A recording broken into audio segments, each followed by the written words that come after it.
I'm doing ArtFight this year. Don't know what ArtFight is? That's fine, I'll tell you. If you do, just skip ahead. Basically, ArtFight is a friendly art gifting event held every July. You're put onto one of 2 themed teams. The themes don't really matter much, they're mostly just for fun. This year's theme is Stardust versus Seafoam. I'm Team Stardust. Past themes have been Wither versus Bloom, Coffee versus Tea, Vampires versus Werewolves, etc. Every player uploads OCs or original characters to their account. It's not always characters from scratch, but OCs from games or movies, D&D characters, personas, basically anything along those lines.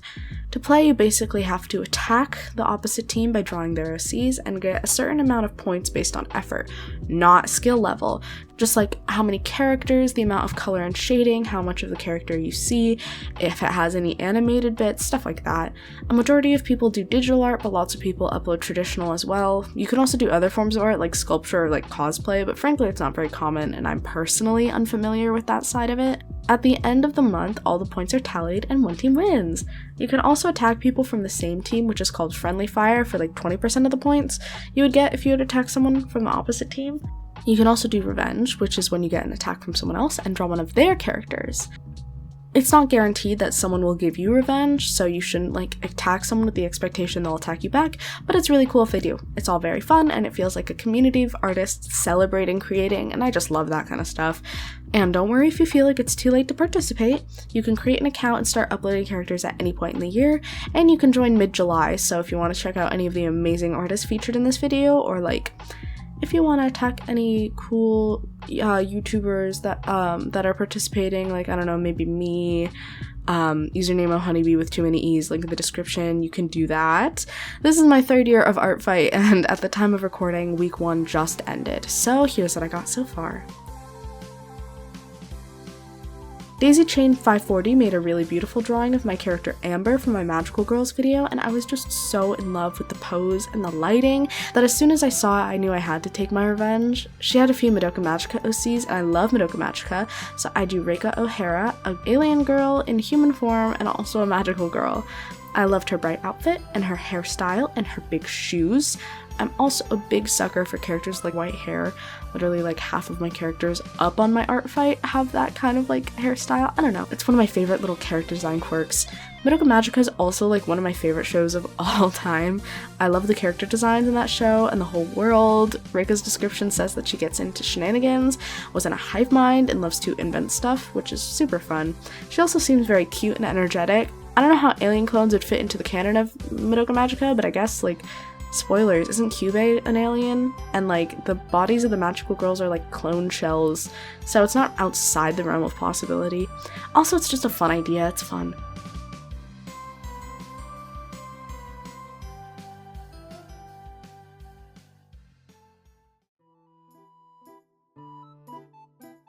I actually saved this next character last year, and I just never got around to drawing her, but this character, made by Tandrew, is a really cool D&D character, and I might be outing myself as a huge nerd in this video, but I live for D&D. Again, half of the characters on my ArtFight account are just characters I made for my current campaign as a GM.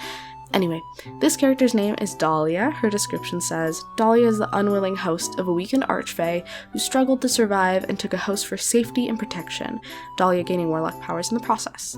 They now share one mind, and the fae has locked away all of Dollia's memories from before she became a host. She now travels with her new friend Dirt, hoping to rediscover who she was and how she got into this situation in the first place. And that's so cool. I also found it funny that this character has such a, serious and tragic story, and the other character that Tandrew was probably playing with is like, my character's name is Dirt, and they're a bird that hides in the dirt. Although supposedly Dirt also has backstory stuff according to the description. Anyway, par for the course for D&D.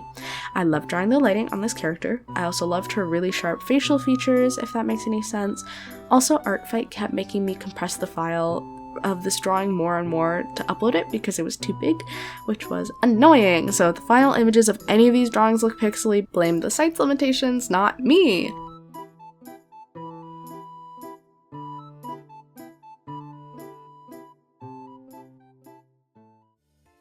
This is by far my favorite drawing of all of ArtFight so far. This is Beboop, the killer clown. She was made by Jin's Inktea in like 2015 after all the killer clown stuff, and I'm like, it's kind of fucked up, man, but I can't even complain because this character is so fun. Also, I realized that some of the people watching this video might be too young to remember the killer clown incidents from like 2015, 2016, which makes me feel old, but anyway, I saw the toothy smile and all her hair accessories. I saw her big shoes and big pants, and I just said, I have to draw her. I fell in love. Her description says, she's definitely Harley Quinn adjacent. Her pants are big, that's where she keeps the bodies. Loves a good hammer. I love drawing her crazy eyes and her sharp teeth. I wish I could have drawn her big shoes and big pants, maybe with a comically large cartoon hammer, but there's literally 40 minutes worth of speed paint that I cut out because I could not make that pose work. But I like where this ended up, so I guess everything happens for a reason. Also, her expression just drew me in. It's very expressive. Whatever, I had never claimed to be articulate. I'm trying my best, okay?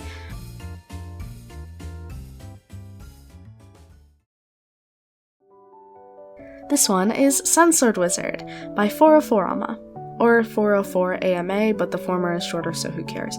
I love the shapes. This design has really good shapes. I don't know what that means. I guess it has a good silhouette. I like big sleeves, and I like mysticism. I love the big spooky glowing sword. It's like giving Grass Sword Curse from Adventure Time. It's giving Eclipse's wand from Star vs. the Forces of Evil. I don't know. I love it. I don't know how this headpiece works, but it is so cool with those big triangular collar pieces. I don't know what to tell you. If I saw this character at a Ren fair, I would not be surprised, and I would also ask for their Instagram and like a selfie. The description for this character says, Sunsword recipe. Pick a ray of sunshine, plant it in the hilt, sprinkle with stardust every night, wait till it grows. Sun emoji, knife emoji. I love making the sword look all glowy, something I don't usually know how to do, so it was a bit of a learning curve. Yeah, it was fun. I think the pinkish skin tone looks a little odd in my art style with the colors that I use, but it looks really cute in the original. I'm also very proud of this piece, regardless of my color issues.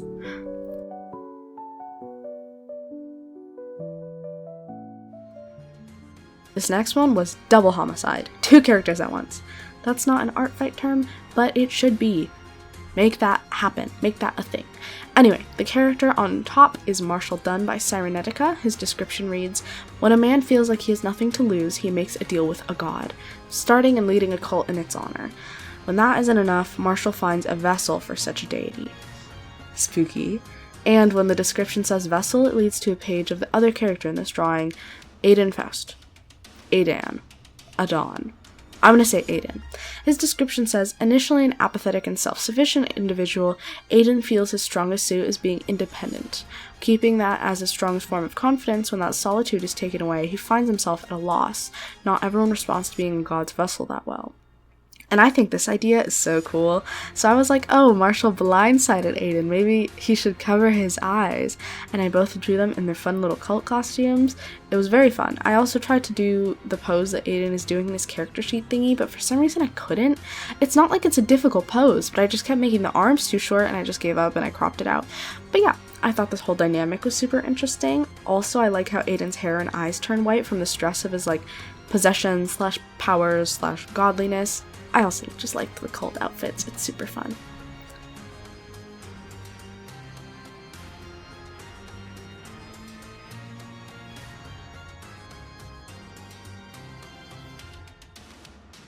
And that's a wrap. 5 ArtFight attacks for my first week of the year. If you want to attack me, again, my username is OHoneybee with 3 E's on the honey.